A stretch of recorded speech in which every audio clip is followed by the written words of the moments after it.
is Eula Nzale.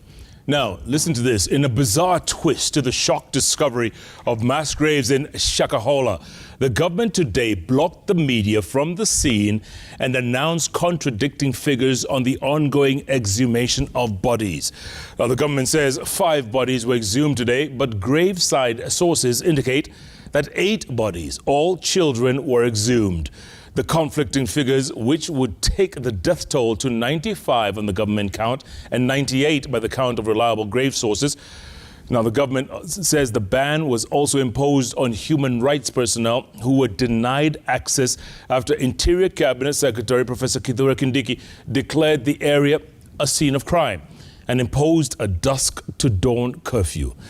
We begin our broadcast with our very own Victoria Rubadiri, who reports on the latest developments of a story that has shaken Kenyans and many around the world.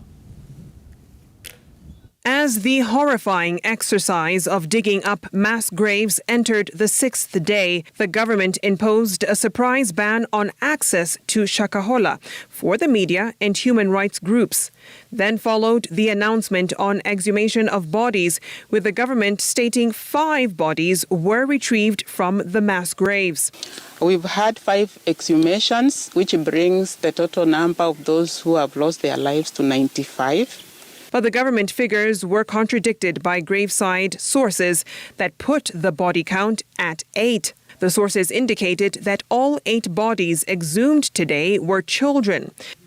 They were decomposed according to investigators, and most of them apparently having starved to death.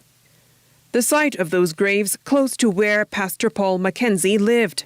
They are not even supposed to fast. They are not supposed to be forced into anything. Therefore, mine is just to appeal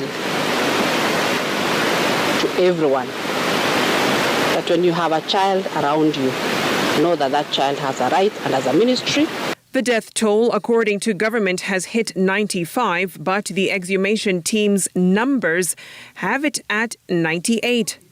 The initial stages of the exhumation of the bodies was characterized by silence within government senior ranks, with prior briefings coming from teams that were physically conducting the exhumation. The blocking of the media and human rights personnel follows the declaration of the area as a crime scene. The government has nothing to hide. We will ensure that we get to the bottom of this matter and establish the whole truth about what happened. Interior Cabinet Secretary Professor Kithure Kindiki only visited the area on Tuesday for the first time since the shocking story broke. Besides banning access for media and other groups, Kindiki has also imposed a dusk-to-dawn curfew for the next 30 days. But government's response, both at the county and national level, has raised eyebrows over potentially glaring security and governance lapses. And it's very sad that I have to ask this. How many possible graves they expect to... what are they telling you tonight? Yes, they said when they counted, they believe they have to still go to 50 or more, where they have seen signs. They cannot show if they are graves. Where they have seen signs, they believe are graves. The ones they have done are very few up to so far. If what they are getting every time they get into a grave, then we don't know what to expect. The death toll has steadily risen since efforts to find the bodies of alleged members of the cult started on Friday, the 21st of April. 7 bodies exhumed from 4 graves last Friday, 14 bodies exhumed from 7 graves on Saturday, 18 bodies exhumed from 7 graves on Sunday, 26 bodies on Monday, and 17 bodies on Tuesday. The discovery of mass graves has seen authorities deepen investigations into the controversial televangelist who is said to own the 800-acre piece of land in Shakahola.